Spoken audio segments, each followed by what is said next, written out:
Fox Girl graphic design student keeps drawing me in her sketchbook. On Kaylin, a human and a fox woman formed an alliance that would shatter centuries of tradition, exposing a conspiracy reaching across star systems, all because she sketched him to calm her shaking hands. Silas first noticed Maeve on the grassy quad of Kaylin Interstellar Academy, sketching. He saw her there almost every day, a constant presence amidst the shifting tides of students. Her soft brown hair, streaked with lighter strands, framed a face often hidden behind a cascade of cream-colored fur. She wore the same paint-stained hoodie, its worn fabric a testament to countless hours spent with brush or stylus. What caught his attention, beyond the unusual sight of a fox woman hunched over a physical sketchbook in an era of holographic displays, was her intensity. Her hazel eyes, sharp and focused, never wavered from her page, as if the world outside ceased to exist. He wondered what she captured with such fierce dedication. One afternoon, a lull settled over the quad. Most students had dispersed for their next classes or hurried to grab lunch. Maeve remained, engrossed in her work. Silas, an art history student with an appreciative eye for all forms of expression, felt an unusual pull. He had seen her vibrant digital murals displayed on campus, intricate designs blending organic shapes with futuristic lines. He remembered one piece specifically, a public installation near the main lecture hall. It depicted a bustling interspecies market, but if you looked closely, a tiny, almost invisible glyph was repeated in the background architecture, a symbol of delicate balance. He wondered if she intended it as a personal signature. He gathered his courage, a friendly smile already forming. "Excuse me," he said, his voice gentle so as not to startle her. Maeve flinched, her ears twitching before she slowly raised her head. Her eyes, wide with surprise, met his. A blush, faint but noticeable, spread across her furred cheeks. She quickly moved to cover her sketchbook with one hand. "I didn't mean to interrupt," Silas continued, taking a respectful step back. "I just wanted to say your work is incredible. That mural by the lecture hall, the one with the market." Her guard lowered slightly, a flicker of curiosity replacing the initial alarm. "You mean the Viridian exchange piece?" she asked, her voice soft, a hint of an unfamiliar accent in its lilt. "Yes, that one," Silas confirmed, his smile widening. "The detail work is stunning. Especially that small glyph repeated in the archways. It's almost hidden, but it adds so much depth." Maeve stared at him, her tail giving a nervous, almost imperceptible twitch. "You noticed that?" She breathed, her hand falling away from her sketchbook. Her gaze dropped to her lap, her fingers fumbling with the edge of the page. "Most people don't. It's just a small traditional motif from my home world." "It's a beautiful touch," Silas insisted, genuinely impressed. "It shows incredible attention to detail.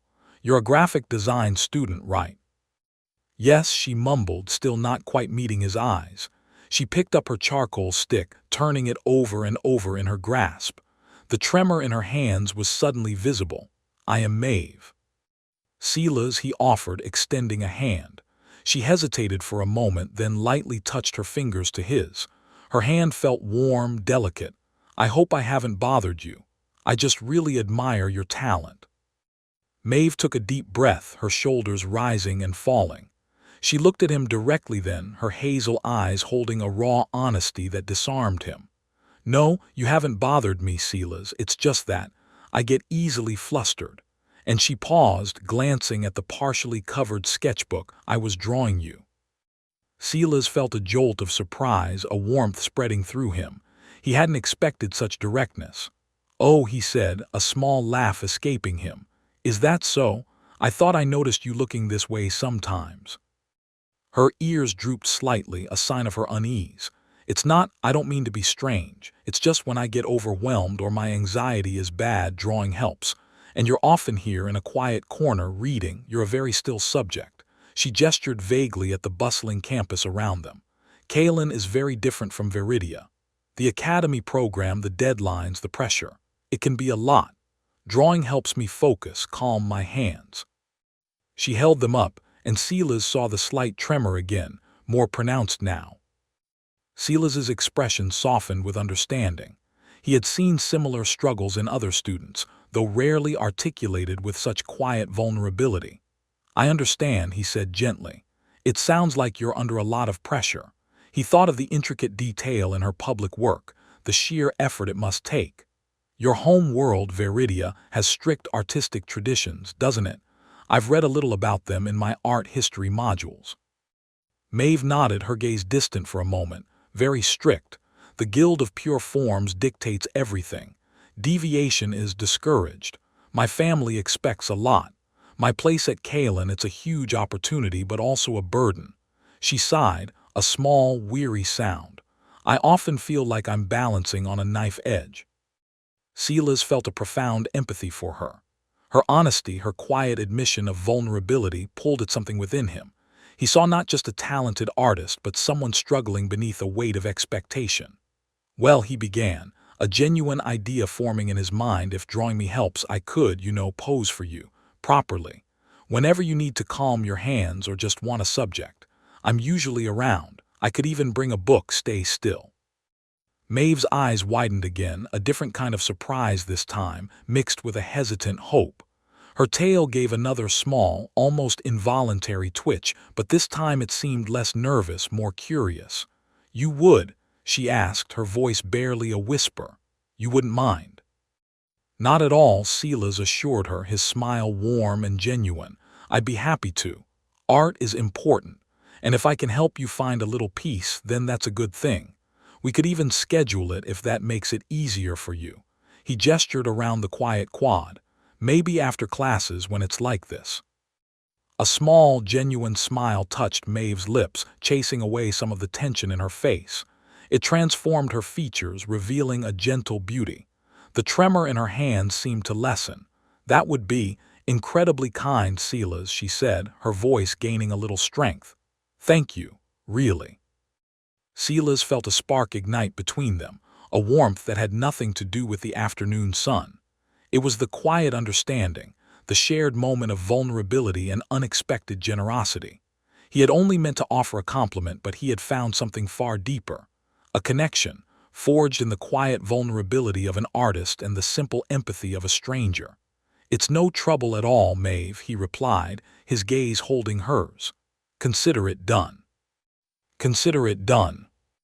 Silas found a quiet spot on the quad a few days later, a comfortable bench beneath a sprawling kaolin tree, its bioluminescent leaves casting a soft, shifting glow.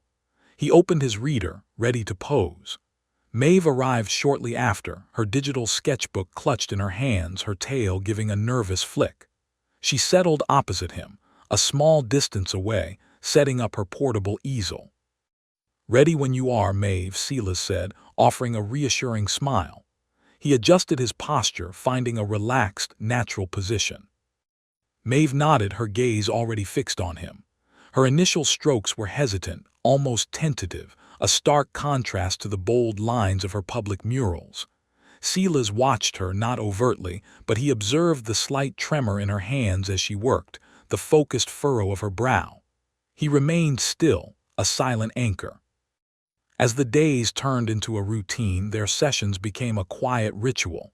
Silas would read or simply observe the campus life, while Maeve sketched. The initial awkwardness faded, replaced by a comfortable silence. Sometimes, a question would break the quiet. "What is art like on your home world, Silas?" Maeve asked one afternoon, her voice softer now, less strained. Her hands, Silas noticed, were steadier. Silas lowered his reader.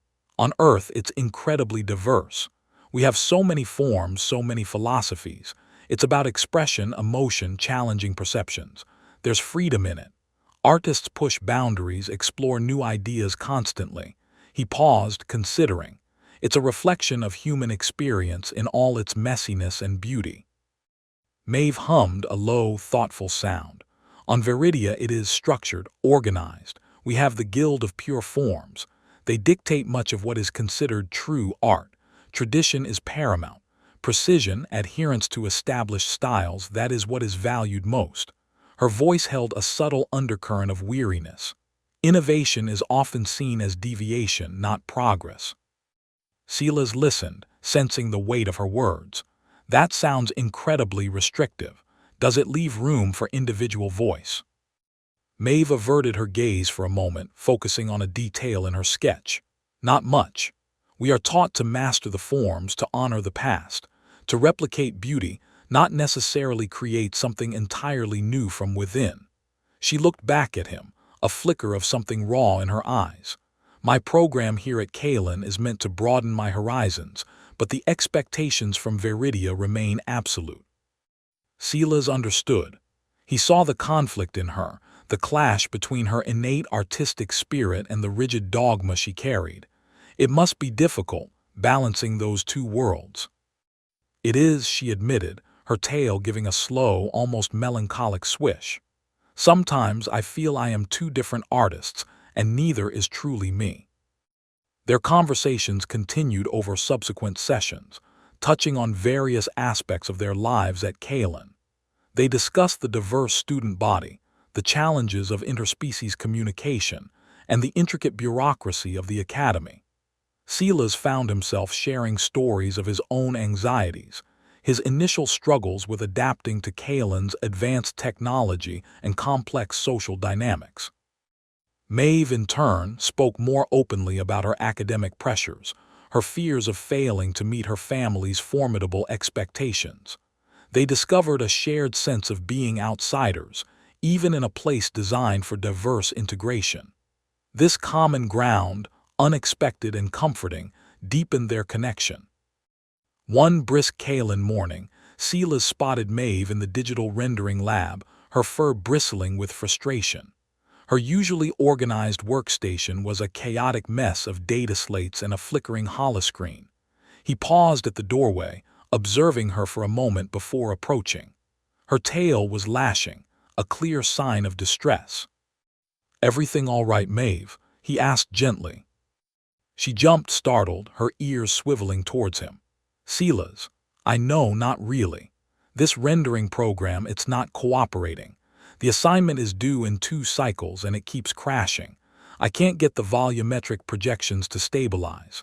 She gestured wildly at the screen, which displayed a complex, partially rendered architectural design that shimmered and distorted. "It's a critical component for my Veridian architectural history class, and if I don't submit it perfectly, my advisor will be furious." Silas moved closer, examining the holoscreen. He wasn't a digital artist, but his art history studies often involved analyzing various digital reconstructions. He noticed a recurring error message in a small corner of the interface. "Have you checked the memory allocation for the projection matrix?" he asked, pointing to the error. Sometimes, Kalen's system defaults to lower settings for large-scale volumetric work, especially with complex light refraction algorithms. Maeve blinked, her frustration giving way to a spark of curiosity. "Memory allocation. I assumed the program would manage that automatically." She quickly navigated through a series of menus. "You're right. It's set to minimum. How did you know?" "Just a guess," Silas replied, a small smile touching his lips. "I've seen similar issues when students try to run high-fidelity simulations in the history department. It's a common oversight with these older rendering engines. Try increasing it to maximum." Maeve adjusted the setting. The holoscreen flickered, then stabilized. The distorted volumetric projection snapped into crisp, clear focus. A sigh of profound relief escaped her. Her tail gave a happy, rapid thump against the floor. "Silas, you saved me," she exclaimed, turning to him, her eyes wide with gratitude. "I would have spent hours more, probably missed the deadline, and my instructor would have. I don't even want to think about it." She shook her head, a soft chuckle escaping her. "I was so focused on the artistic parameters, I completely overlooked the technical. Thank you." Silas felt a quiet satisfaction. "No problem at all. Sometimes a fresh pair of eyes helps, especially when you're under pressure." Maeve looked at him, a warmth entering her expression that went beyond simple thanks. "You are always so calm," she observed, a hint of wonder in her voice. "And you see things others miss." She paused, her gaze holding his. "I appreciate your reliability, Silas, more than you know." Her words resonated with him. He had only offered to pose, a simple act of kindness, but through their shared moments, the quiet conversations, and now this small act of practical help, a deeper connection had undeniably formed. It was more than empathy, it was a mutual reliance, a growing trust that promised something significant. He saw the strength in her, even beneath the anxiety, and she, he hoped, saw a steady presence in him. The challenges of navigating Kalen, the pressures of their diverse backgrounds, all seemed a little less daunting when faced together. The relief from the rendering crisis was short-lived. Maeve's comm unit chimed, a sharp, insistent tone that cut through the quiet satisfaction of the lab. Her tail, which had been gently thumping, stiffened. She glanced at the screen, her ears flattening almost imperceptibly. The name displayed, Viridian Family Council, seemed to drain the color from her face. "Everything all right?" Silas asked, sensing the sudden shift in her demeanor. Maeve didn't respond immediately. She tapped the screen, activating the message. Her eyes scanned the text, wider with each passing line. Her hands began to tremble, a familiar sight to Silas now, but this time it was different. It wasn't the gentle tremor of artistic focus. It was a frantic, uncontrolled shaking that spread through her entire frame. Her breathing became shallow, quick gasps catching in her throat. Silas watched, his calm exterior masking a surge of concern. Her fur seemed to bristle, and her usually expressive face was contorted in a mask of pure distress. She clutched her comm unit so tightly her knuckles whitened. A low, guttural sound escaped her, a whimper of fear and frustration. This was beyond anxiety about a deadline. This was raw, visceral panic. "Maeve," Silas said gently, stepping closer. He kept his voice low and steady, a grounding presence amidst her burgeoning storm. "Look at me." Her eyes, glazed with unshed tears, finally found his. They were wild, unfocused. "Just breathe," he instructed, his voice a quiet anchor.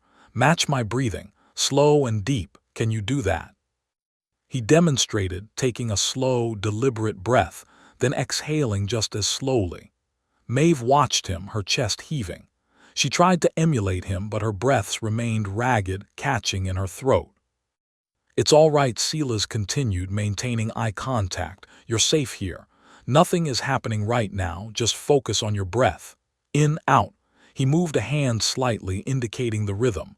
"Good, that's good." Slowly, agonizingly, her breathing began to even out.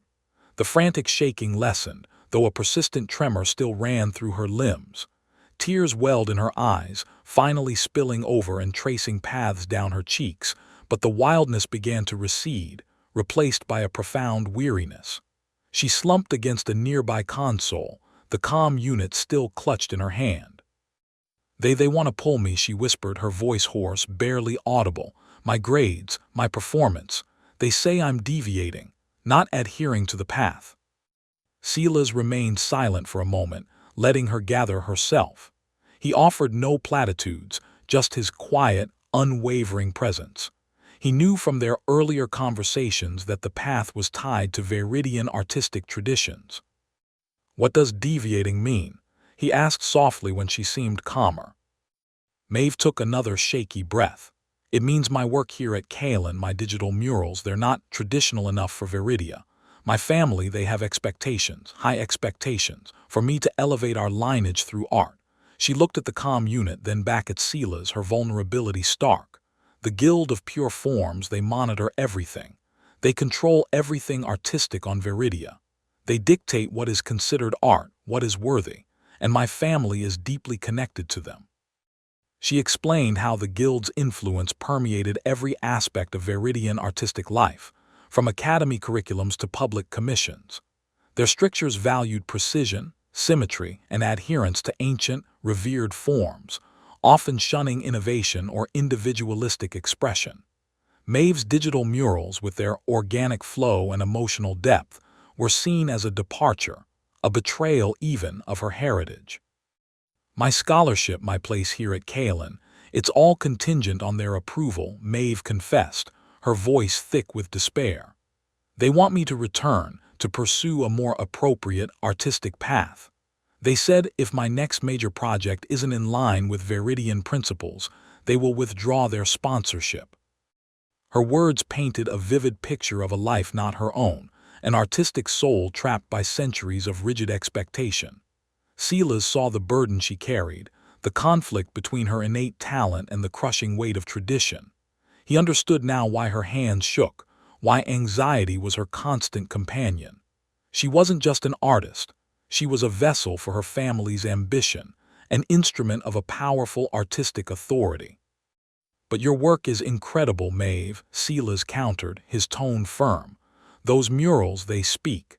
They have a life to them that traditional art often lacks. That's not deviation, that's evolution." Maeve shook her head. "They don't see it that way. They see chaos where there should be order, emotion where there should be stoicism.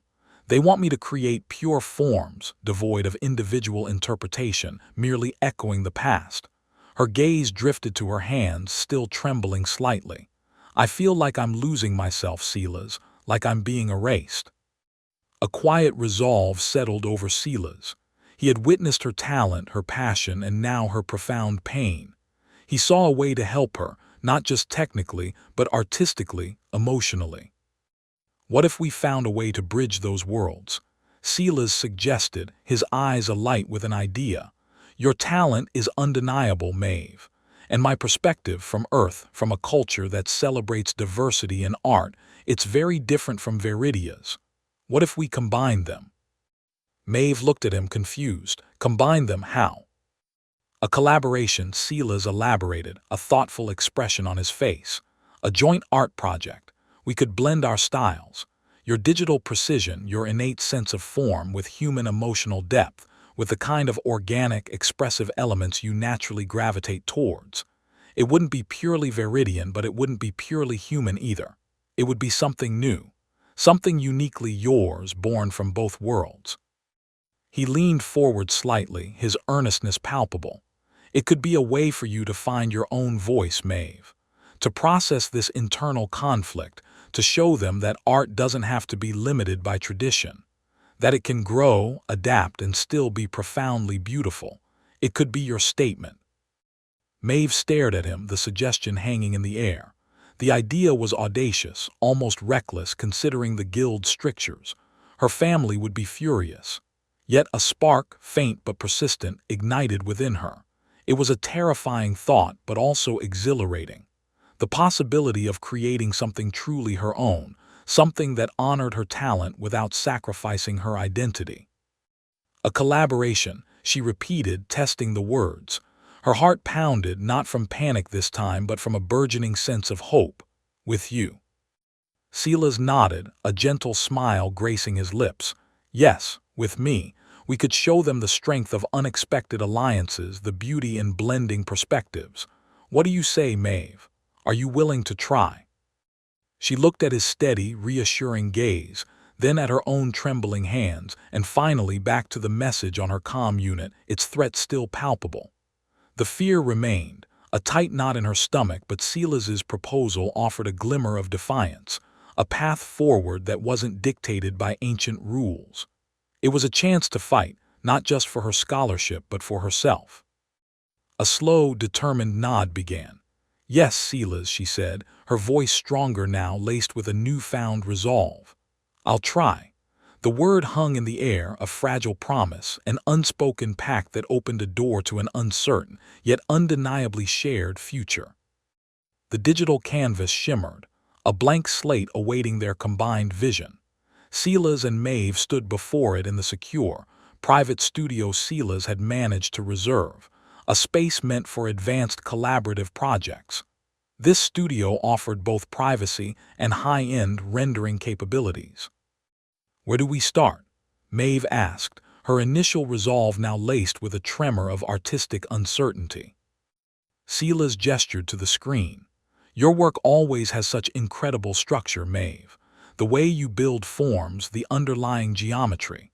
Let's start with that framework, but instead of the rigid lines Viridia expects, let's explore organic growth. Like the way Kaelin's native flora adapts to different light cycles." Maeve nodded, her fingers already hovering over the console. So, a foundation that suggests order, but then allows for spontaneous, almost wild expression. Exactly, Sila's confirmed. Think of it as a tree, strong roots, a firm trunk but branches that reach and twist, finding their own path, each leaf unique. He began sketching a concept on a nearby physical pad, quick, fluid lines depicting an abstract form that seemed to unfurl from within itself. Maeve watched him, intrigued.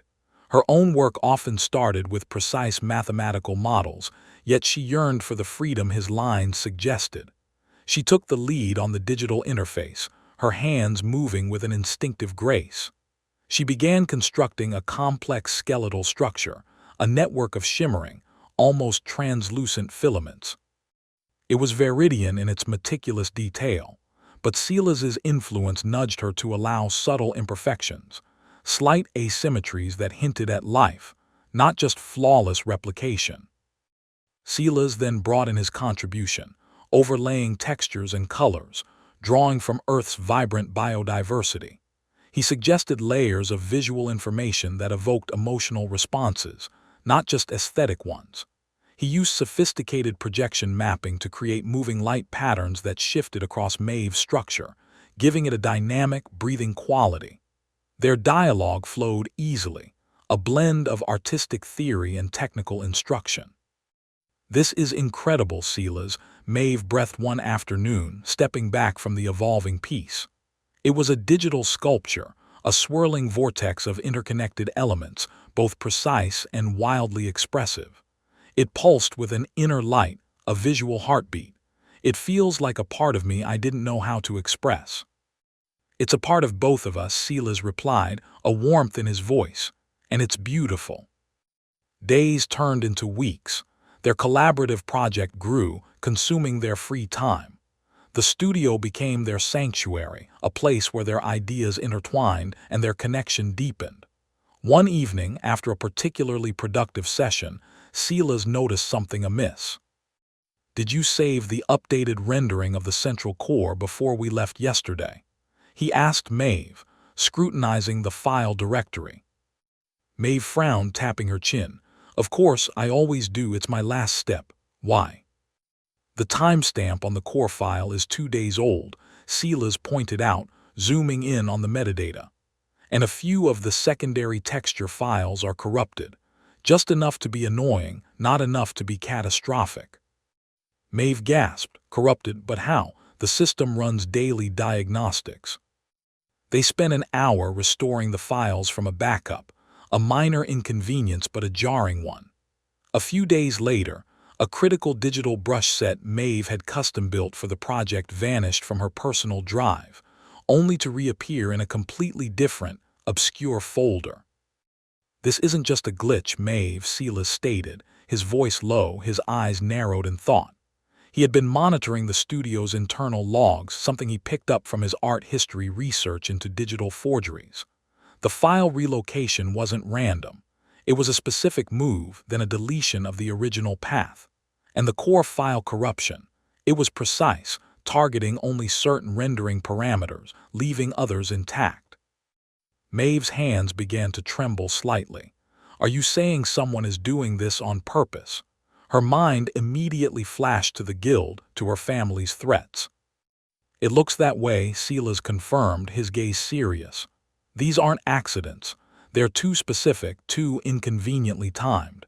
Someone is trying to disrupt our work." The incidents continued, escalating subtly.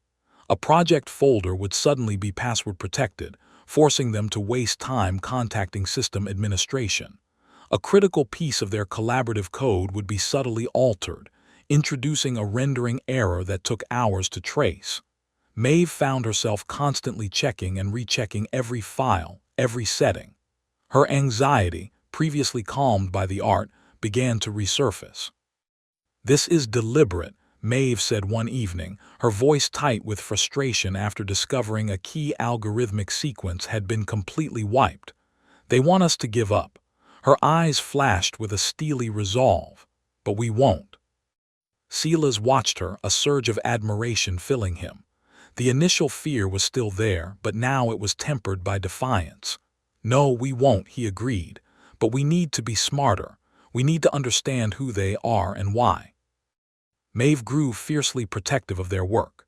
She implemented stronger digital security measures, spending extra hours encrypting their files and setting up intricate access logs.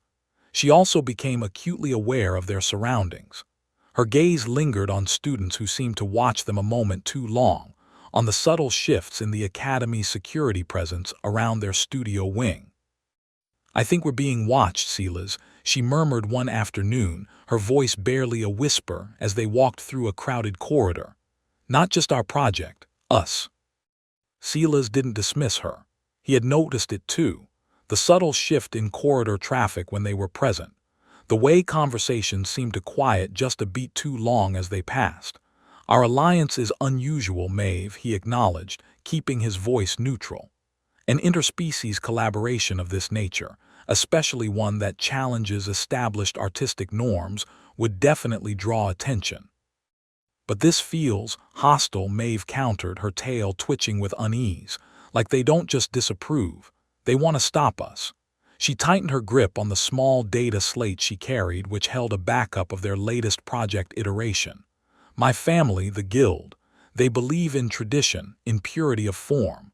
Our project is the antithesis of everything they represent." Silas nodded, the pieces clicking into place. "And your scholarship, your future. They want to control your art, Maeve. This collaboration, this new style, it's a direct challenge to their authority over you." They stood outside the studio, the door now reinforced with Maeve's added security protocols. The vibrant, breathing digital sculpture inside represented more than just an art piece. It was a declaration, a testament to unexpected alliances and the beauty of blending perspectives. But it was also a beacon, drawing the unwanted gaze of those who feared change, who clung to ancient traditions. They both knew their artistic partnership, and the quiet, growing connection between them was attracting more than just academic interest. It was attracting the focused, deliberate attention of powerful, traditionalist factions determined to protect their established order at any cost. The subtle acts of sabotage were merely the opening moves in a much larger, more dangerous game. Maeve received the first official notification during a data analysis seminar. Her academic portal, usually a beacon of her meticulous progress, flashed with an alert. Academic probation, unsatisfactory performance. Her vision blurred. Her hands, which only moments before had been confidently manipulating a holographic display, began to tremble uncontrollably. Silas, seated beside her, noticed the sudden rigidity in her posture. He leaned closer. "Maeve, what is it?" She pointed a shaking finger at the screen, unable to speak. Silas read the fabricated reports, missed deadlines, incomplete assignments, low scores on projects she had already submitted.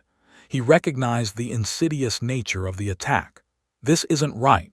These are lies." "My scholarship," Maeve whispered, her voice cracking. "They're trying to send me back." The panic, a familiar, unwelcome guest, tightened its grip. She felt the walls closing in, the weight of Viridian tradition pressing down. Silas took her hand, his touch steadying. "We're not letting that happen. We'll fight this." His resolve was immediate, unwavering. He accessed her portal, cross-referencing dates and submission logs. The discrepancies were glaring but subtly hidden within layers of digital bureaucracy. Someone had gone to great lengths to make it appear legitimate. That evening, they transformed their secure studio into an investigation hub. Silas methodically reviewed Maeve's academic records, while Maeve, though still shaken, used her advanced digital forensic skills to trace the access points. "These aren't just random errors," Silas stated, pulling up a timeline. "Every failure report was filed within hours of a major project submission. And they're all logged through Kalen's General Student Administration interface," Maeve added, her eyes narrowed in concentration. "Not specific department access. It means someone used a low-level account, then masked the source." She worked tirelessly, her fingers flying across the holographic interface, her tail flicking with frustrated determination. I'm seeing a pattern of access originating from within the Viridian student housing sector. The realization hit them simultaneously. A fellow Viridian. Silas watched Maeve's expression harden. Who among your people here would have a reason? Maeve hesitated, then a name surfaced. Kale. He's from a minor noble house, always critical of my deviating style, but he never seemed malicious, just traditional. Traditional enough to ruin your future, Silas challenged softly. We need more than suspicion. We need proof. Maeve nodded. They focused their efforts on identifying Kale's digital signature within the fraudulent entries. It was painstakingly slow work, navigating layers of encrypted data and false trails. Finally, after hours of relentless searching, Silas found it.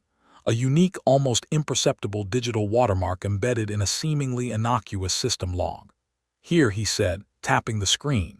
A private code, specific to Viridian Academy students. Only they use it for internal communications. The code led directly to Kale's personal access credentials. The next morning, they confronted Kale in a quiet corner of the Academy's main atrium.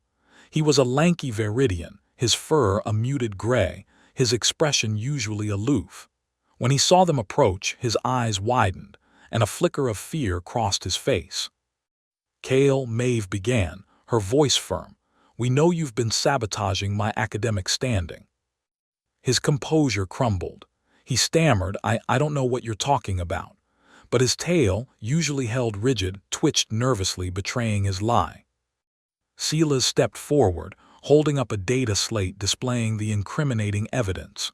We have the logs, Kale. Your unique access signature is on every altered report. Kale visibly flinched. He glanced around as if expecting to be overheard. It wasn't my choice, he blurted out, his voice barely audible.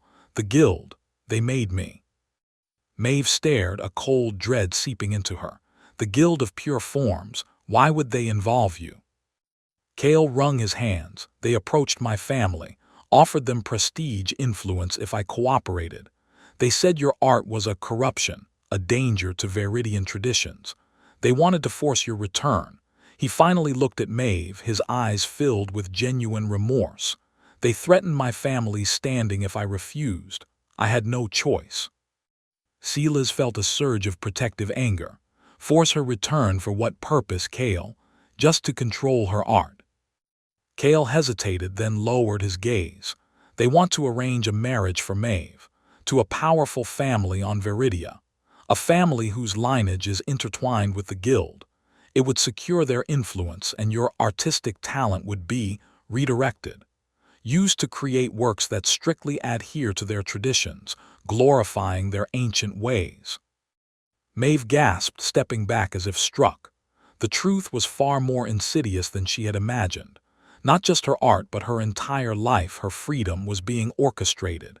An arranged marriage, a gilded cage, all to serve the guild's rigid agenda. The anxiety she usually felt was replaced by a burning, incandescent fury. They wanted to erase her. Silas placed a hand on her shoulder, his touch a silent promise of solidarity. He looked at Kale, his expression grave. They're trying to own her. Kale nodded miserably. They see your interspecies collaboration as the ultimate defiance. They believe it threatens the purity of Viridian art, the purity of Viridian bloodlines. They want to make an example of you, Maeve. To bring you back, control your art, and secure their power. The full scope of the conspiracy unfurled before them. The subtle sabotage was merely a prelude. The altered grades, the academic probation, all designed to isolate Maeve, to strip her of her Kalan scholarship, and leave her vulnerable for extraction. The Guild of Pure Forms wasn't just observing. They were actively manipulating her life, attempting to reclaim her and bend her formidable artistic talent to their will. This was a battle for Maeve's very identity, her freedom, and her future. Silas's grip tightened on Maeve's shoulder, a silent vow to stand by her, no matter the cost. Kale, his face pale with shame, avoided their eyes. He stood for a long moment, then looked up at Maeve, a flicker of desperate resolve in his gaze. I have more, Kale said, his voice barely a whisper. Evidence. Communications. They're all on a secure datapad. I copied everything I could find, hoping I would never need it. But now, he trailed off, gesturing vaguely towards the atrium around them. I want to help you fight them, Maeve. Maeve looked at him, her initial fury mixed with surprise. Why now, Kale, after all this? Because what they planned for you, it's wrong, he insisted, his voice gaining a fragile strength. I saw the details, the arranged marriage, the way they intend to crush your spirit. It's not just about tradition for them, it's about power. They threatened my family, but I cannot stand by and watch them do this to you. Not truly. Silas stepped forward. Where is this datapad, Kale?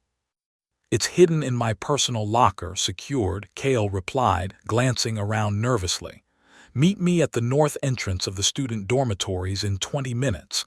I will bring it. No one will see. Maeve nodded slowly, a new kind of determination hardening her features. All right, Kale, 20 minutes. They watched Kale hurry away, his guilt a visible weight on his shoulders. Silas turned to Maeve, a question in his eyes. He's scared, Maeve said, her voice quiet, but he's also disgusted by what they asked him to do. There's a chance he's telling the truth. The Viridian Guild's influence runs deep, Silas. He would be risking everything. Then we need to be careful, Silas agreed. No risks we can't mitigate. We go to your studio first, then the dorms. No sense in waiting around. They moved quickly, the silence between them filled with the gravity of Kale's confession. At the north entrance of the dormitories, Kale was already waiting, a small, unmarked datapad clutched in his hand. He looked haggard, his eyes darting around. Here, he said, pressing the device into Silas's hand. It's all there, encrypted. The password is my Kalen ID number. Thank you, Kale, Maeve said, her voice sincere. This means a lot. Kale simply nodded, a flicker of relief easing his tense posture. Be careful. They are always watching. He turned and disappeared into the dormitory entrance. Silas and Maeve returned to their secure studio, the datapad a heavy presence in Silas's hand. He connected it to a shielded terminal, entering Kale's ID. The screen flickered, then displayed a complex directory of files. Data logs, encrypted communications, financial transfers, Silas murmured, scrolling through the entries. This is extensive. He wasn't exaggerating. Maeve leaned closer, her eyes scanning the file names. Look at this one. Project Xylo's reorientation. That's what they call the process of bringing artists back into the traditional fold. It's not just about me. They spent the next several hours poring over the evidence. The data logs meticulously documented communication between guild operatives and several Kalen administrators, detailing instructions to alter Maeve's records, fabricate probation notices, and even subtly undermine her project proposals. Financial transfers showed payments from a shell corporation on Viridia to a Kalen administrative account, clearly linking the manipulation to the guild. They have people everywhere, Silas said, his voice low with disbelief. Not just Kale. They've infiltrated the Academy's internal systems. This isn't just about controlling your art, Maeve. This is about controlling information, controlling influence. Maeve felt a cold dread settle in her stomach, quickly replaced by a fierce defiance. They've been planning this for years. Since I first applied to Kalen, they knew I was a risk to their pure forms. My art was always too expressive, too individual for their archaic tastes. One communication log stood out. It outlined a specific plan to unveil Maeve's supposed academic failures at the Interstellar Arts Showcase, using her public humiliation as a tool to justify her immediate recall to Viridia. This would be followed by an expedited arranged marriage, effectively silencing her and consolidating the guild's power. They wanted to use the showcase against you, Silas stated, his jaw tight. Turn your greatest moment into your downfall. Maeve's eyes narrowed. Then we turn their weapon back on them.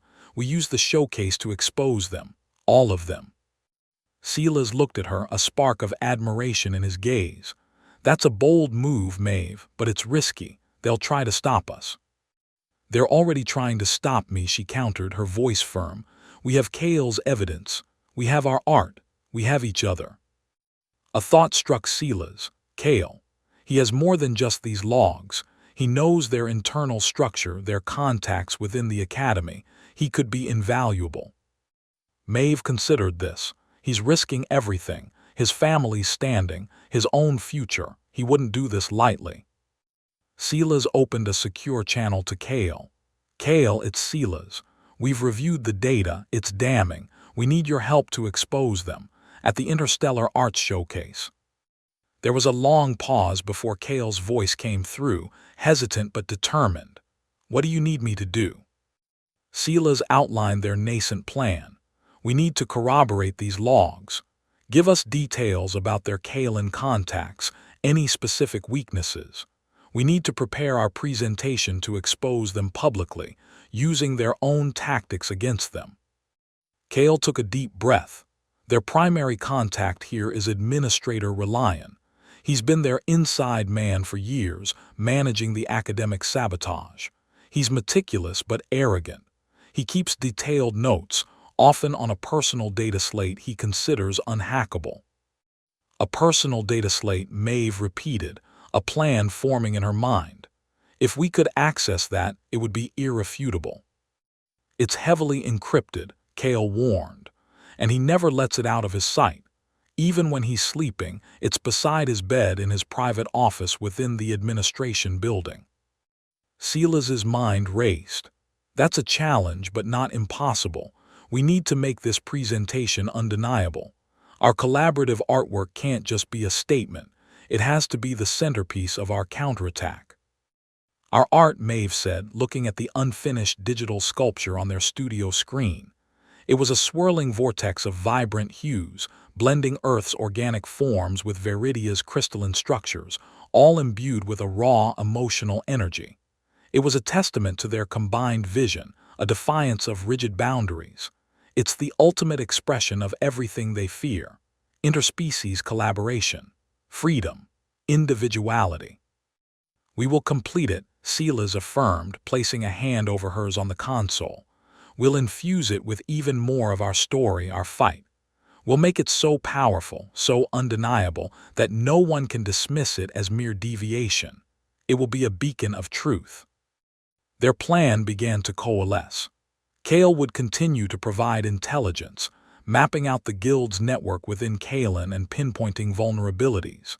Silas, with his keen eye for detail and strategic thinking, would meticulously prepare the evidence for public presentation, cross-referencing Kale's logs with official Kalen records to highlight the discrepancies. Maeve would pour every ounce of her passion and defiance into their collaborative artwork, ensuring it spoke volumes about freedom, identity, and the beauty of unexpected alliances. "The Interstellar Arts Showcase is in 2 weeks," Maeve said, her gaze fixed on their evolving artwork. "We don't have much time." "Then we make every second count," Silas responded, his voice filled with unwavering resolve. "This isn't just about saving your scholarship, Maeve. This is about exposing a conspiracy, protecting artistic freedom, and showing everyone that true strength comes from breaking down barriers, not building them." Maeve looked at him, her heart swelling with a warmth that transcended anxiety and fear. She saw not just a partner in art, but a true ally, a steadfast protector, and a reflection of the courage she was finding within herself. Their combined artwork, pulsating with digital light, seemed to echo their silent promise. It was more than a project. It was their declaration of war, a testament to the power of their unexpected alliance, and a vivid, defiant celebration of their intertwined spirits. The studio became their world, a crucible where pressure forged their resolve. Every moment was meticulously planned, every digital stroke imbued with purpose. Kale's updates arrived like clockwork, encrypted messages detailing the guild's escalating desperation. He reported attempts to discredit Maeve among Viridian students, whispers of her radical interspecies collaboration reaching the Academy's traditionalist faculty. Silas and Maeve tightened their security protocols, knowing their every move was scrutinized. "They're trying to isolate you," Silas observed, reviewing Cale's latest data packet. It listed a series of anonymous complaints filed against Maeve's general conduct, all subtly hinting at a disregard for Viridian decorum. "These aren't about your art, they're about your character." Maeve scoffed, her fingers flying across the console, refining a crystalline structure in their evolving artwork. "They want me to feel like an outcast, so I'll run back to their protection.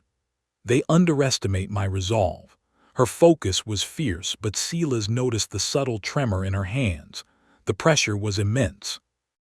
Their collaborative piece pulsed with new energy.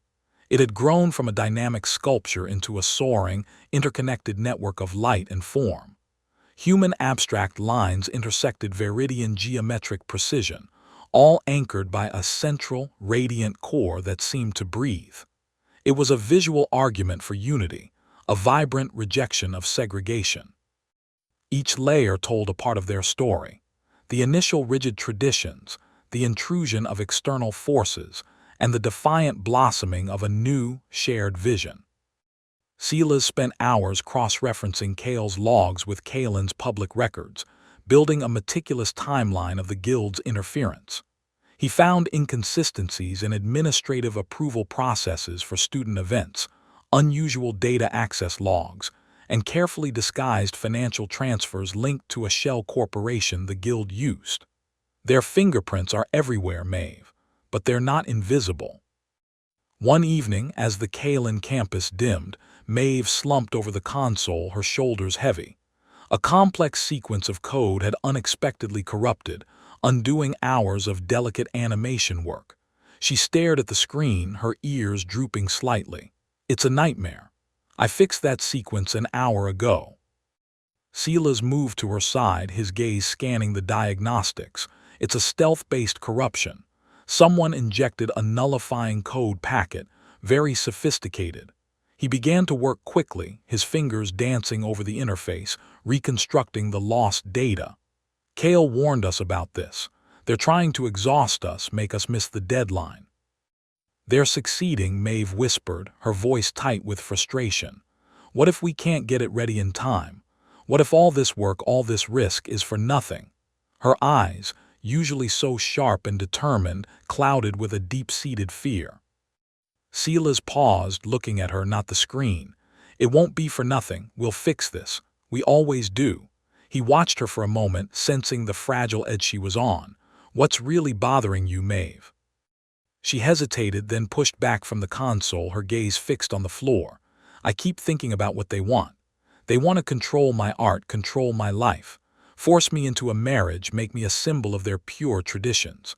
My art would become a cage, Silas, a beautiful, gilded cage." Her voice trembled, raw with emotion. "I would lose myself. I would lose who I am, the person you helped me find." Silas listened, his heart aching for her. He knew this fear ran deeper than any academic threat. "That will never happen," he said, his voice soft but firm. He reached out, gently taking her hand. Her fur was warm, slightly damp from stress. "You are not a tool, Maeve. You are an artist, a brilliant, independent spirit. You have the courage of a warrior." He squeezed her hand. "The person you are, the one who challenges ancient traditions, who sees beauty in diversity, who draws strength from vulnerability, that person is indomitable. That person is why we're doing this. You have a voice, Maeve, and it deserves to be heard, not silenced." Maeve looked up, her hazel eyes meeting his, a flicker of hope amidst the fear. "But what if I'm not strong enough? What if the Guild is too powerful?" "Then we stand together," Silas replied, his conviction unwavering. "You are not alone in this fight. I am with you. Cale is with you. Our art is with you. Every line, every color, every structure we've created together is a testament to your freedom, to your identity. It's a declaration that you choose your own path." He gestured to their artwork, which now flowed across the studio's main display, a vibrant, living entity. "Look at what we've built. It's not just a collection of pixels, it's the story of you. It's your courage, your heart, your defiance. It's all the things they tried to suppress, now made manifest and undeniable. Maeve turned to the glowing display. The central core of the artwork now pulsed with a new intensity, a swirling vortex of colors that merged human abstract expression with Viridian order, creating a breathtaking synthesis. Around it, the crystalline structures, once rigid, now flowed with organic grace, reaching outwards like branches seeking light. It was a visual representation of her journey from constraint to liberation, a silent scream against oppression, a joyful embrace of self. "It's true," she murmured, a faint smile touching her lips. "It's us." "It is," Silas confirmed, his hand still holding hers. "And it's powerful. It will speak for itself at the showcase. It will tell your story, Maeve, the story of breaking free, of finding your true self, and of the incredible strength that comes from embracing who you are without compromise." A renewed sense of purpose filled her. The fear still lingered, a distant echo, but it was overshadowed by a surge of defiant resolve. With Silas by her side, holding her hand, she knew she wouldn't just survive, she would thrive. Their collaborative artwork was no longer just a project. It was a living emblem of their shared future, a testament to their love, and a beacon for all who dared to defy tradition for the sake of truth.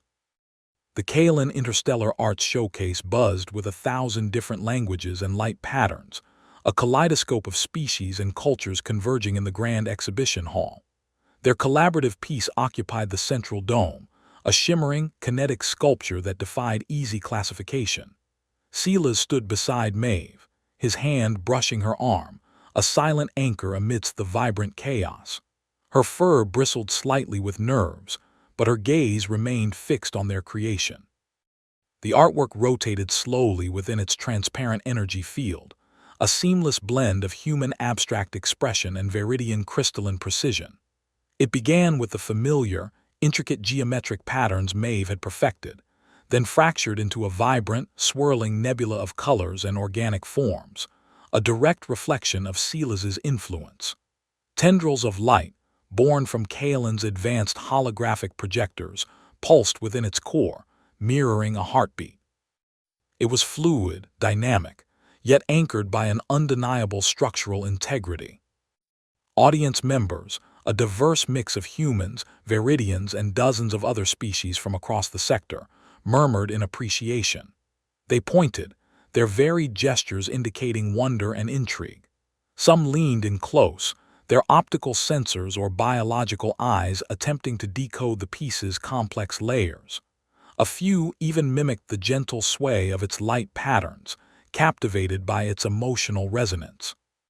"It's magnificent, Maeve," Silas whispered, his voice warm. "It's everything we hoped it would be." Maeve nodded, a fragile smile gracing her lips. "It feels real, more real than anything I've ever made." A wave of pride, tinged with residual anxiety, washed over her. This was her truth, laid bare for the galaxy to see. This was the defiance she had found within herself, nurtured by Silas's unwavering belief. Just then a hush fell over a section of the crowd. A figure pushed through the throng, their stride purposeful and unyielding. It was Envoy Vorlag, a high-ranking official of the Guild of Pure Forms, his traditional Viridian robes stark and unadorned, a clear contrast to the vibrant art surrounding him. His gaze, cold and analytical, swept over their artwork, then settled on Maeve with an unmistakable disapproval. "This is an abomination," Vorlag declared, his voice carrying surprising authority despite its low tone. His words were calibrated to be heard by those nearest, creating a ripple of concern. A grave affront to Viridian tradition and cultural purity. "This art violates every established principle of form, structure, and spiritual reverence." Maeve felt a tremor run through her, a familiar icy grip of fear. Vorlag's presence, his pronouncements, were exactly what she had dreaded. He represented everything she was fighting against. Silas, however, remained calm. He stepped slightly in front of Maeve, a subtle shield. "Envoy Vorlag," Silas said, his voice even and respectful, "this piece represents a synthesis of cultures, a new artistic language." Vorlag scoffed, his gaze dismissive. It represents deviation, an abandonment of our sacred lineage, an impure amalgamation. Furthermore, he continued, turning his full attention to the audience, this student, Maeve, has repeatedly shown disregard for her contractual obligations to the guild, misrepresenting her artistic intentions and engaging in unauthorized collaborations that compromise her future and our heritage. A buzz of confused chatter spread through the crowd. Some Viridian attendees shifted uncomfortably, recognizing the guild's rhetoric. Vorlag pressed his advantage, projecting an official data slate onto a nearby screen. It displayed a distorted version of Maeve's scholarship agreement, highlighting clauses about artistic adherence and familial duty. This alliance, Vorlag continued, gesturing vaguely towards Sila's, is a symptom of her rebellion. It is precisely what we have worked to prevent. We have clear evidence of her intent to abandon her Viridian responsibilities, including a prearranged marriage, for the sake of this chaotic expression. The accusations hung heavy in the air. Maeve's heart pounded. She wanted to lash out, to scream the truth, but her voice caught in her throat. This was the public humiliation the guild had planned. Silas met Vorlag's gaze without flinching. "Envoy," he stated, his voice now firm, "with all due respect, your accusations are founded on manipulation and coercion, not fact." He paused, allowing his words to sink in. "We have evidence. Irrefutable evidence which we obtained with the help of a former guild associate, detailing the guild's systematic attempts to sabotage Maeve's career, suppress her artistic freedom, and force her return to Viridia for your own political and financial gain." Silas then activated his own comm device. A series of data projections flared across the main display, overlaying Vorlag's distorted scholarship agreement. These were Kale's meticulously gathered files, encrypted communications, financial transactions, internal guild memos, and audio logs of conversations detailing the pressure placed on Kale. The documents systematically outlined how the guild had infiltrated Kalen Academy, manufactured false academic reports, and even attempted to corrupt their artwork. The audience gasped. The data was stark, irrefutable. One specific audio log played, a chilling exchange between a guild operative and Kale, detailing the threats against Kale's family if he did not cooperate. Another log revealed a conversation outlining the planned public denouncement at the showcase, precisely as Vorlag was attempting. Vorlag's calm facade began to crack. His eyes narrowed, darting between Sila's and the damning evidence. "These are fabrications, defamatory lies," he blustered, his voice losing its controlled authority. "This is an attack on our traditions, an attempt to undermine the very fabric of Viridian society." "No, Envoy," Silas countered, his voice steady. "This is an exposure of unethical practices. This is about an organization attempting to control an individual's life and art for its own agenda, under the guise of tradition and purity." He highlighted a specific transaction record showing a large payment from the guild to an administrator at Kalen, linked to Maeve's fabricated academic probation notice. "This is not tradition. This is corruption." The weight of the evidence silenced Vorlag. He stood frozen, his face a mask of disbelief and dawning panic. The audience, now fully understanding the depth of the deception, turned their gazes from the screens to the envoy, their murmurs shifting from curiosity to indignation. Maeve felt a surge of adrenaline, a rush of clarity. Silas had given her the space, the shield, the undeniable truth. Now it was her turn. She stepped forward, standing directly beside Silas, her head held high. Her hazel eyes, once clouded with fear, now burned with a fierce, quiet resolve. "My art," Maeve began, her voice clear and resonant, carrying without electronic amplification. Every word was imbued with the emotion she had held back for so long. "My art is not an abomination. It is a reflection of my soul, my journey, my truth." She gestured to their collaborative piece, which seemed to pulse even brighter in response to her words. "For too long," she continued, her voice gaining strength, the Guild of Pure Forms has dictated what Viridian art should be. They have stifled innovation, crushed individuality, and used tradition as a weapon to control lives. They sought to control my life, to force me into a marriage I did not choose, to bend my art to their rigid will. A wave of sympathy and understanding washed through the audience.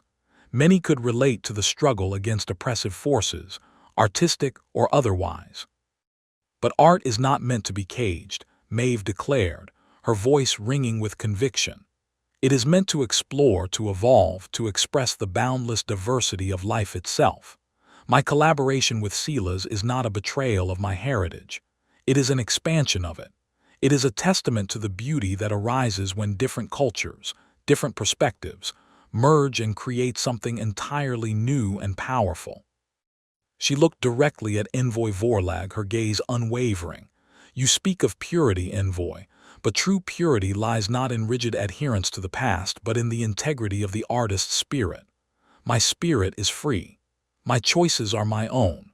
My art is my voice, and my path will be determined by my heart, not by the dictates of a corrupt organization. A ripple of applause began, soft at first, then swelling into a thunderous ovation. Kalen faculty members in attendance looked at each other, their expressions reflecting shock and then firm approval. Vorlag, utterly defeated, attempted a final, weak protest, but his words were drowned out by the roar of the crowd. He turned, his shoulders slumped, and quickly retreated from the hall, his authority shattered. Maeve stood there, bathed in the applause, Silas's hand finding hers, a comforting, grounding presence. Her chest swelled with an unfamiliar lightness. The fear was gone, replaced by an exhilarating sense of liberation. She had spoken her truth. She had fought for her freedom, and she had won. Their artwork, a silent witness to her triumph, continued to glow, a vibrant beacon of hope and defiance. The applause for Maeve's speech swelled, a wave of sound that swallowed Envoy Vorlag's final, desperate protest. His shoulders slumped further as he retreated, his authority shattered. The audience continued its roar, a visceral reaction to truth finally spoken. Kalen faculty members, initially startled by the public drama, now exchanged looks of dawning comprehension and firm approval. The tide of public opinion had irrevocably turned. Maeve felt the shift deep within her. The air in the hall no longer felt oppressive. It vibrated with a liberating energy. Silas's hand found hers, a warm, solid anchor in the storm she had just navigated. She squeezed his hand gently, a silent acknowledgement of their shared victory. The spotlight still illuminated their collaborative sculpture, a silent witness to her triumph, glowing with vibrant hope and defiance. But her fight was not yet fully concluded. There was one more declaration she needed to make. She turned back to face the vast hall, her gaze sweeping across the diverse faces of the students, faculty, and interstellar visitors. Her voice, though softer now, carried an unwavering resolve.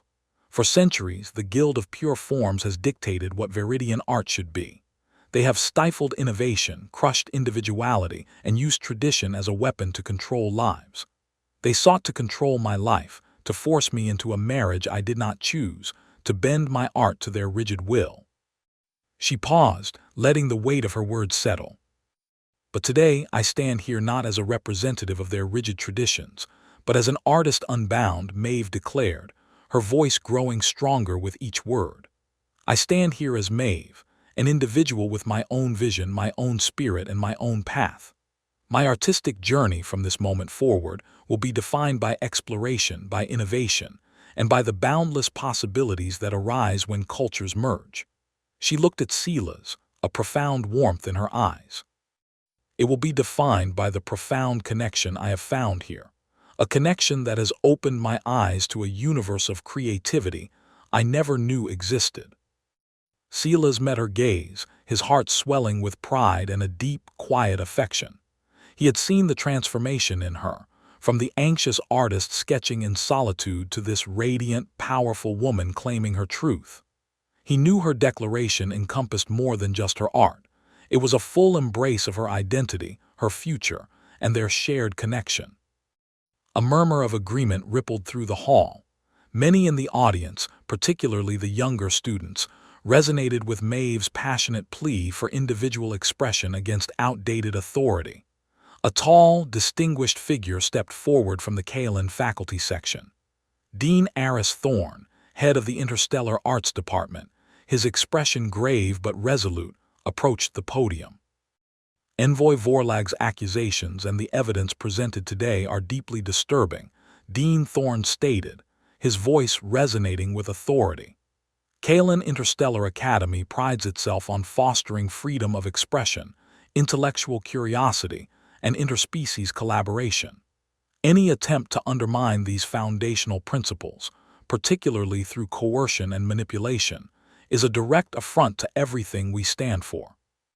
He turned to Maeve, a respectful nod acknowledging her courage. Ms. Maeve, your academic standing at Kalin Interstellar Academy is not only secure, it is exemplary. Your collaborative artwork with Mr. Silas exemplifies the innovative spirit we champion. The evidence presented by Mr. Silas, detailing the Viridian Guild of Pure Form's systematic attempts to sabotage your career and force you into an unwanted arrangement, has been swiftly reviewed by the Kalin administration. A hush fell over the audience as everyone leaned forward, eager for the official response.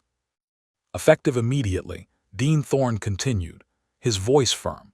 The Kalin Interstellar Academy officially condemns the unethical and coercive practices of the Guild of Pure Forms. We stand in full support of Ms. Maeve's artistic freedom and her right to pursue her education and her chosen path without interference. Furthermore, Kalin Academy will be initiating a formal inquiry into the extent of the Guild's influence within our institution, ensuring such abuses of power are never repeated. A collective gasp swept through the hall, followed by an explosion of applause even louder than before. This was not just a personal victory for Maeve, it was a powerful institutional statement. Maeve felt a fresh wave of lightness, an unburdening she hadn't realized was still there. The last vestiges of fear and anxiety, the crushing weight of expectation, finally dissolved. She had not only won her freedom, but the Academy had publicly affirmed it, a shield against any future attempts at control. Silas watched Dean Thorne, a satisfied smile playing on his lips. This was the outcome they had hoped for, even dared to dream of.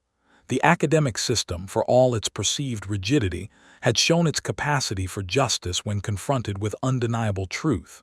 He looked at Maeve, her face illuminated by the glow of their artwork and the exhilaration of her triumph. She was truly free. Meanwhile, Envoy Vorlag, who had lingered near the exit, hoping for some miraculous reversal, found himself completely isolated.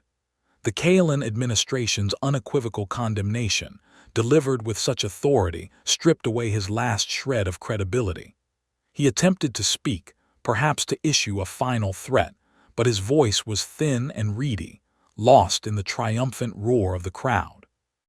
He glanced back at Maeve, his eyes burning with an impotent rage, then turned and hastened out of the hall, his retreating form a picture of utter defeat. The Guild's influence on Kalin, and more importantly on Maeve's life, was shattered. Maeve watched him go, a sense of finality settling over her. He was gone. The threat was gone. The specter of the Guild, which had haunted her artistic life for so long, had finally been banished. She took a deep, steadying breath, the first truly free breath she felt she had taken in years. She turned to Silas, her eyes shining with a mixture of relief, gratitude, and a burgeoning, undeniable love. He was her anchor, her co-conspirator, her unwavering support. He had believed in her, fought for her, and helped her find her own voice. Their hands, which had been gently clasped throughout the climax, now tightened, a silent conversation passing between them. His thumb brushed lightly over her knuckles. "You were incredible, Maeve," he whispered, his voice thick with emotion. "Absolutely incredible." Maeve leaned her head against his shoulder for a brief, intimate moment, the warmth of his presence enveloping her. "We were incredible, Silas," she corrected softly, looking up at him. "This was always we." He smiled, a genuine, radiant smile that reached his eyes. He understood. This victory was collective, a testament to their unexpected alliance and the power of their combined spirits. They stood together, two different species, two different cultures, united by art and a bond that had grown stronger with every challenge. The roar of the crowd gradually subsided into a contented buzz, but the energy in the room remained electric. People approached them, congratulating Maeve, praising their artwork, and expressing their admiration for her courage. Maeve, for the first time, accepted the praise without a hint of anxiety. She felt a profound sense of self-worth, an inner peace that had eluded her for so long. She introduced Silas with an easy pride, sharing the credit for their triumph. Each handshake, each smile, each word of encouragement reinforced her newfound liberation. Later, as the hall began to empty and the Kalen staff started to prepare for the exhibit's closure, Maeve and Silas remained by their sculpture. It seemed to pulse with a life of its own, a vibrant testament to their journey. Its swirling forms, a fusion of Earth's organic beauty and Viridia's intricate lines, spoke of harmony and defiance. "It's over," Maeve said, almost to herself, her fingers tracing the air near a shimmering projection. "Truly over." "It's just beginning," Silas countered gently, wrapping an arm around her shoulders. "Your beginning, our beginning." She looked up at him, a soft smile gracing her lips. The silent promise in their joined hands, the one they had shared moments ago, now felt like a spoken vow. Their connection, born from a simple act of sketching to calm, shaking hands, had blossomed into something profound, something that had challenged an interstellar power and emerged victorious. The future, once a source of dread and uncertainty, now stretched before them, bright and full of possibility. They had faced down the shadows and found light together. Their path was now their own, unburdened and free. The emotional satisfaction of this moment was immense, a powerful culmination of their struggles and triumphs. Days later, Dean Aris Thorne met with Maeve and Silas in his office, its walls adorned with Kalen's founding charters. "The Academy stands with you, Maeve," he stated, his voice firm. "Your scholarship is not only secure, but we are establishing a new interspecies arts initiative. We want you to lead its inaugural project." He offered Maeve access to the Academy's most advanced digital studios and a research grant to explore her innovative blend of artistic styles. Maeve felt a weight she hadn't realized was still there lift completely. She nodded, a genuine smile lighting her face. "Thank you, Dean Thorne. This means everything." Silas felt a surge of pride. "This is a monumental step for Kalen, Dean. It champions true artistic freedom." "Indeed," Thorne replied, looking between them. "And your testimony, Silas, was instrumental. Your collaborative spirit proved to be Kalen's finest example." Meanwhile, news of the Guild of Pure Form's unethical practices spread quickly across interstellar networks. Internal investigations on Viridia commenced, instigated by several prominent families who had grown weary of the Guild's rigid control and public humiliation. Envoy Vorlag faced immediate recall and severe sanctions. The Guild's prestige plummeted, and its long-standing influence began to fracture. Maeve received an official communication from her family, a surprisingly contrite message expressing regret for their prior pressures and acknowledging her newfound freedom. It was a small victory, but a significant one. Kale, having provided critical evidence, was granted full amnesty by Dean Thorne. He approached Maeve and Silas in the main hall a week later, his shoulders less hunched. "I owe you both an apology, and my thanks," Kale said, his gaze meeting Maeve's. "I was a fool to let them manipulate me." Maeve extended a hand to him. "You showed courage, Kale. That is what truly matters now." Silas nodded. "Your actions helped bring down a corrupt system. That takes strength." Kale's eyes held a newfound respect. "I want to learn from you, Maeve, to understand this freedom you found." Maeve smiled. "Then you are always welcome here, Kale."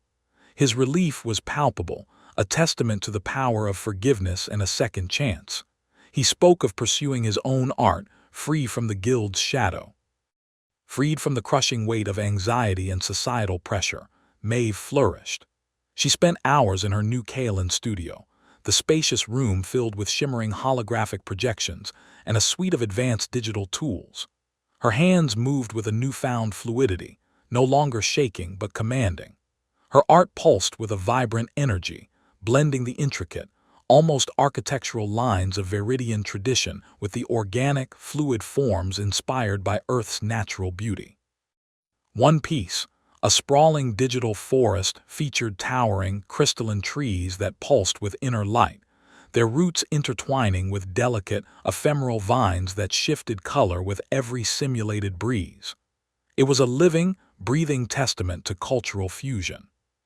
Silas often visited, observing her work, offering gentle insights and sometimes simply sitting beside her, enjoying the quiet hum of creation. "Your art sings, Maeve," he remarked one afternoon, watching a digital river flow through her holographic landscape. "It tells a story of liberation." "It tells our story," she corrected, turning to him, her eyes bright with affection. "It's what we built together." Their romantic bond, forged in the crucible of adversity, deepened with each passing day. They spent evenings exploring Kaelin's diverse culinary districts, sharing quiet meals, their conversations spanning art, philosophy, and the simple joys of a shared glance. One evening, walking beneath the bioluminescent flora of the quad, Silas brought up an idea. "What if we took this further, beyond Kaelin?" Maeve looked at him, intrigued. "What are you thinking?" "An interspecies art collective," Silas explained, his voice alight with vision. "A place where artists from all systems can come together, free from traditional constraints, free to blend cultures, create new forms. A haven for expression." Maeve's heart quickened. An alliance of artists. A new guild but built on connection, not control. The concept resonated deeply with her. They spent hours discussing it, mapping out its potential mission, its structure, even sketching initial logos for their ambitious project.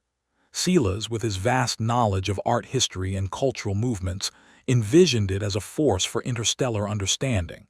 Maeve, with her innovative spirit and experience with oppression, saw it as a beacon of freedom. Their story, The Human and the Fox Woman, became a celebrated example across the Kaelin Academy and beyond. Academic papers were written about their unique collaboration, and their showcase piece became a permanent exhibit, a symbol of courage and cultural harmony. Other students, once hesitant, began to reach out across species lines, inspired by Maeve's defiance and Silas's unwavering support. Their tale of unexpected alliance and profound emotional connection resonated with beings yearning for understanding in a complex galaxy. It was a powerful testament to the HFY-style emotional depth that humanity could bring to the stars. Months later, they sat on the grassy quad where their journey had begun. The Kaelin sun warmed their faces. Maeve held a digital slate, Silas a traditional sketchbook. "Your turn to pose, human," Maeve said, a playful glint in her eyes. Silas chuckled, settling into a comfortable position. "Only if you promise to sketch me with more heroic features this time." Maeve pretended to scrutinize him. "I'll consider it. But first, let's capture that thoughtful frown." Her fingers moved over the slate, confident and swift. Silas, in turn, began to sketch her, capturing the curve of her ear, the soft texture of her fur, the quiet intensity in her hazel eyes. There was no anxiety in Maeve's movements, only focused joy. No pressure weighted Silas's hand, only affection. Their hands, once trembling with fear or reaching out in empathy, now moved in a rhythm of shared creation and unwavering love. Their future stretched before them not as a daunting unknown, but as a vibrant, harmoniously intertwined canvas, ready for them to paint together.